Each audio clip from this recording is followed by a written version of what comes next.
Ayan, eto na naman tayo sa panibago nating project, mga kaibigan. Ayan na, hindi ko na nilagyan ng sounds. Boses ko na lang, wala na siyang background. Para panoorin nyo lang at basahin yung maigi lahat ng mga detalyeng nakikita nyo sa screen. Ayan, mas maganda niyang gawin nyo habang pinapanood nyo, sulat nyo yung mga nakikita nyong ingredients at paano gawin, yung mga sangkap, mga timpla, yung mga sukat. Yan, kaya hindi ko na siya nilagyan ng ibang sounds para hindi kayo malito. Sinadya ko siyang silent para panoorin nyo lang, mas basahin nyo mabuti yung mga detalye.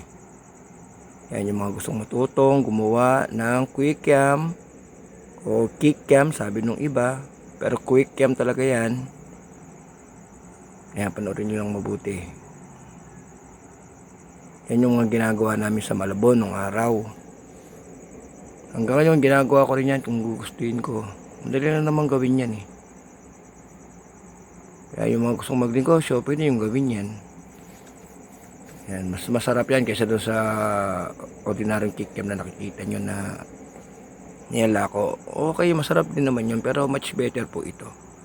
Kasi ito gawa mismo ng inyong mga kamay. Hindi siya galing sa makina, hindi siya yung dumaan sa nilalamas-lamas ng mga bakal-bakal. Ito mismo kami mo ang gagawa. Kaya may touch siya ng pagmamahal, kaya masarap. Okay, paano mga lods? Sunod lang kayo ha. At huwag niyong kalilimutan na mag-subscribe sa YouTube channel ko. At i-follow niyo sa TikTok tsaka sa FB Reel. Yun lang.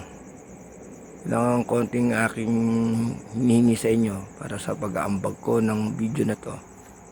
Enjoy your watching.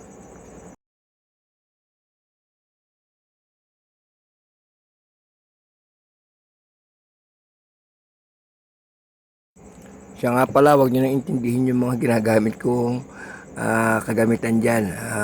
Ano ko lang kasi yan eh, improvise. Wala pa tayong ganun ka high tech na gamit.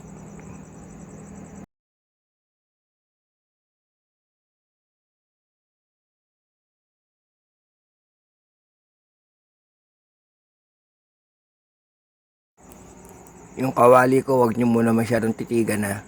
Kawaling bahay lang yan. Hindi yan yung kawaling pang restaurant. Sample lang yan, sample lang yung ginagawa natin.